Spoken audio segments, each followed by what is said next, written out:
Coba bayangin deh, suatu hari lo lagi asik-asiknya kerja, tiba-tiba dapat telepon dari rumah. Nak, atap rumah bocor parah, harus segera dibenerin sebelum hujan makin deras. Duh, panik nggak sih? Atau skenario lain, lagi enak-enak nongkrong sama temen. Motor kesayangan lo tiba-tiba mogok di tengah jalan. Pas dibawa ke bengkel, montirnya bilang, "Wah, ini harus turun mesin, biayanya lumayan, Mas." Seketika dompet terasa menjerit.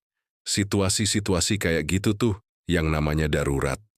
Kejadiannya nggak bisa kita prediksi, tapi dampaknya bisa bikin pusing 7 keliling kalau kita nggak siap. Nah, disinilah peran penting dana darurat muncul. Dana darurat itu ibarat payung yang kita siapkan sebelum hujan. Kita nggak berharap hujannya datang, tapi kalaupun datang kita udah siap dan nggak bakal basah kuyup.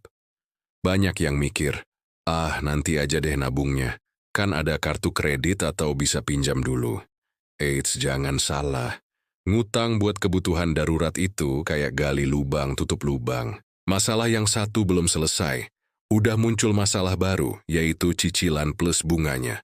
Ujung-ujungnya, kondisi keuangan lo malah makin berantakan. Beda cerita kalau lo punya dana darurat.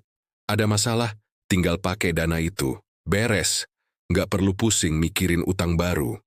Jadi dana darurat itu bukan soal punya uang lebih, tapi soal punya ketenangan pikiran.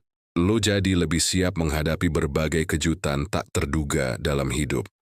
Entah itu untuk perbaikan rumah mendadak, biaya pengobatan yang nggak ditanggung asuransi, atau bahkan saat amit-amit kita kehilangan pekerjaan.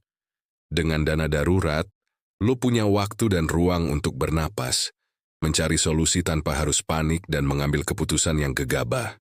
Mulai sekarang yuk sisihkan sebagian penghasilan kita untuk dana darurat. Nggak perlu langsung besar kok. Mulai dari yang kecil aja, yang penting konsisten.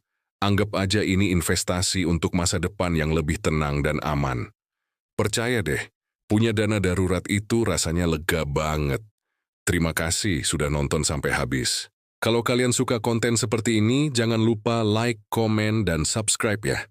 Biar kita bisa sama-sama belajar jadi lebih bijak soal keuangan. Sampai jumpa di video berikutnya.